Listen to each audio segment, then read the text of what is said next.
Imagine this. You've got two fathers giving you advice on how to live your life. One is a highly educated PhD holder, right? He's got a secure, well-respected government job.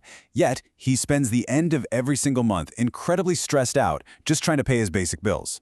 Then you have the other father. Now, he isn't highly educated at all, but he is quietly building a massive business empire, and he's learned exactly how to make money work for him. So, whose advice would you actually follow if you truly wanted to be wealthy? Hey everyone, and welcome back. Today, we're diving deep into the fascinating true story and the absolutely life-changing lessons behind Rich Dad, Poor Dad.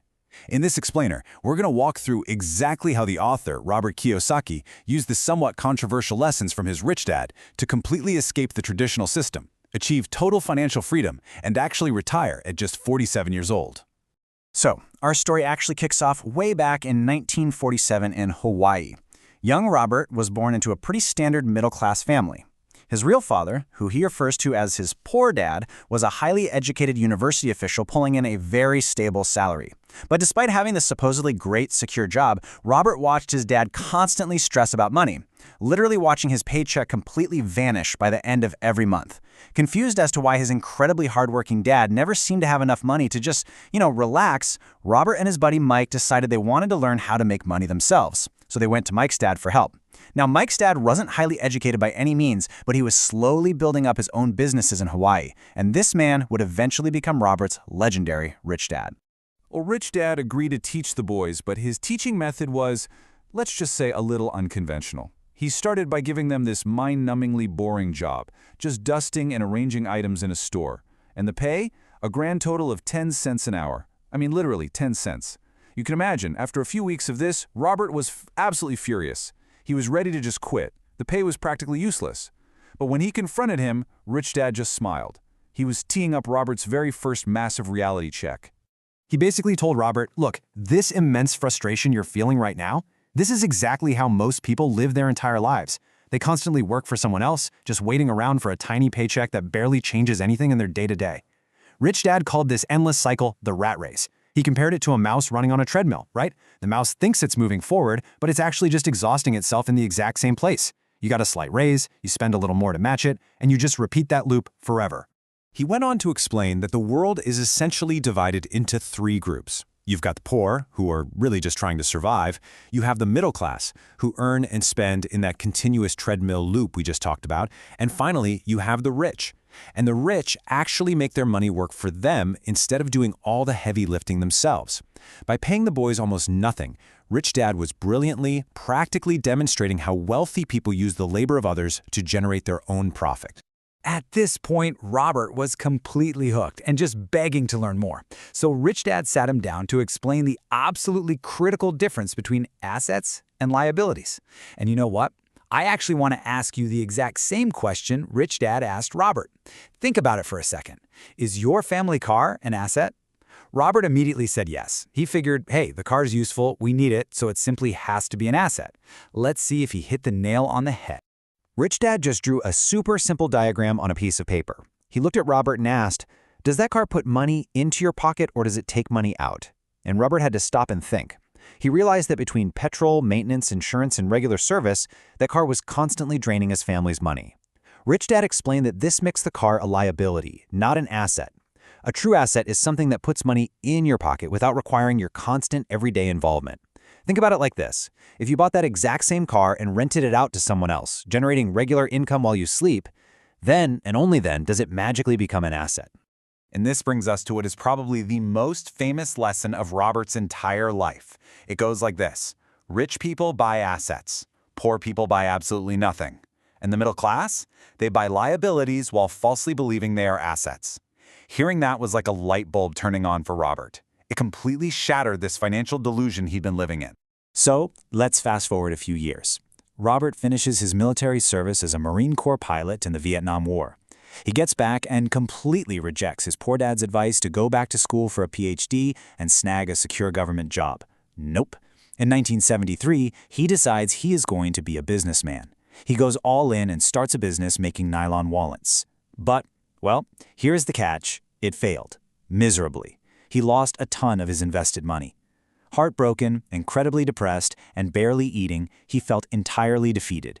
When he literally couldn't take it anymore, he went back to Rich Dad, who by this point was a very, very successful businessman. Now, Rich Dad didn't offer him pity. He offered him a framework. He just looked at him and asked, "What did you learn?" And it clicked for Robert.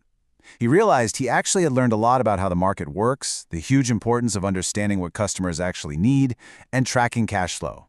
Rich Dad told him to take those exact lessons, acknowledge the failure, analyze the data, and simply try again. So Robert dusts himself off and tries another venture. And it failed. He tries another.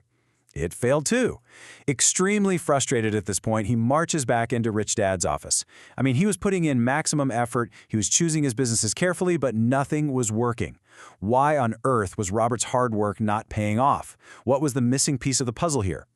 Rich Dad asked him a really simple question. He said, "When you were in school, did you top every single subject?"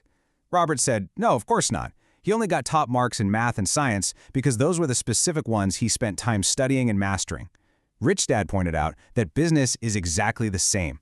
You can't just jump blindly into a random industry just because you see other people making money. Expertise absolutely matters. Before you even start, you've got to read the books, consult the experts, and attend the seminars.